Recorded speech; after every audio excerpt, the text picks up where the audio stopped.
Here's an exciting video for my wedding content creators. This is a wonderful tip for you, and we are talking about when is it appropriate to take pictures of the wedding couple, the bride and groom, during the wedding, so that you're not in the way of the photographer and videographer that's been hired to shoot the wedding. We were waiting for the bike.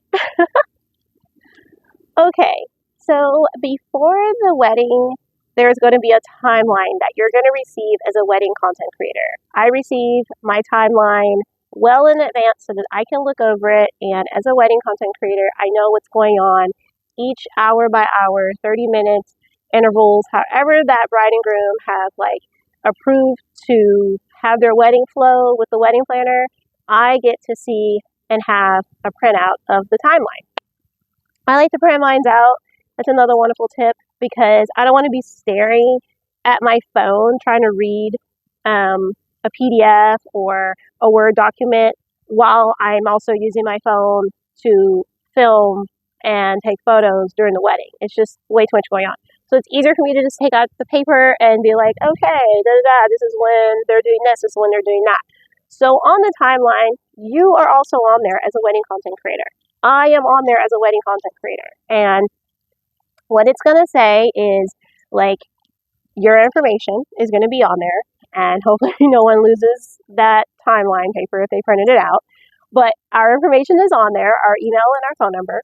And what it is that it's going to basically have a point on there when you are taking photos with just the bride and groom or the wedding party, whatever you guys have decided. And it's like your time. It's my time as a wedding content creator, right? So I'm talking to my wedding content creators out there right now. Bride and grooms, you're welcome to keep listening to this video, but and it'll help you too if you're trying to figure out where to and how to incorporate your wedding content creators so they can get specific content and not just the cake and the flower toss and the walk down the aisle and stuff like that. This is the time when it's just the bride and groom or just the wedding party, okay? So that's what we're talking about right now. When is a good time to do that? Now, I don't like to overthink this. I don't like to make this like a hard line in the sand that it has to be done at this time. And no, I give my bride and groom some options. I give them some options of and the wedding planner. The wedding planner is probably who you're really gonna, at the end of the day, that's who I end up talking to. So you'll probably end up talking to the wedding planner about this part at least, when you are going to be taking pictures without the other vendors there. No wedding videographer is there, no wedding photographer is there.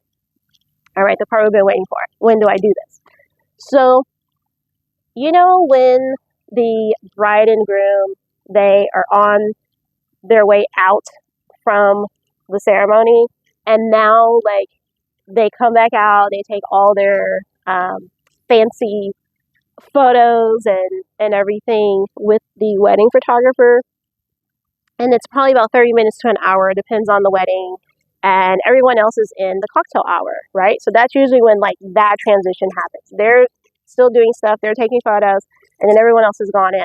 Well, me as the wedding content creator, I don't want to just be getting trying to get photos and videos in between everyone and their backs of the photographers right there and in my way, and no, I'm not trying to capture the moment in that way.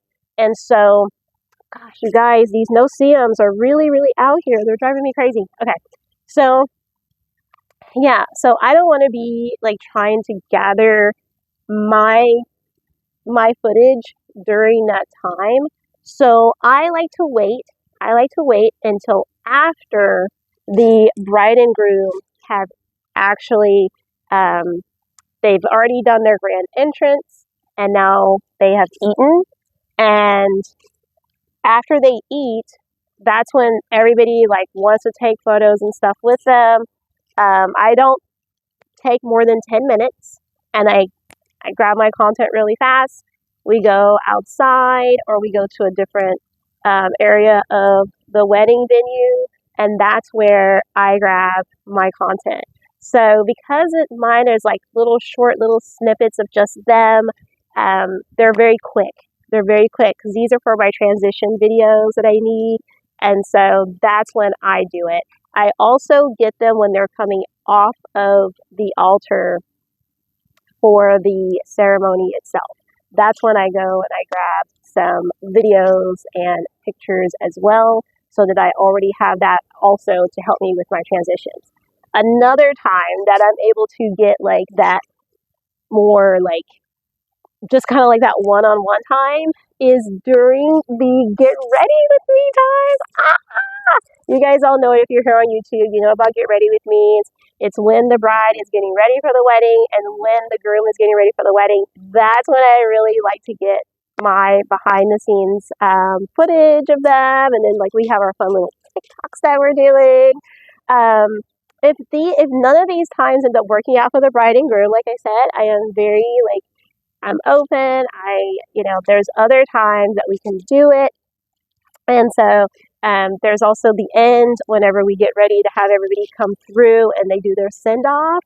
That's another time that like you will see me getting their content as the wedding content creator, which is really, really cool. So yeah, there's all kind of ways that you can grab that content and make sure that like you have it just then. You're getting other content obviously along the way during the actual event itself, but you also want to get some of that stuff that's just like them being really fun and silly for their TikTok or for their Instagram reels that have nothing to do with them like on the aisle saying their vows. This is like so different. That's why we're the content creators. That's why we're the wedding content creators, and the photographers and the videographers are the videographers and they're the photographers. We're not the same. It's completely different. And so, yeah, so you want to make sure that you just set apart the time.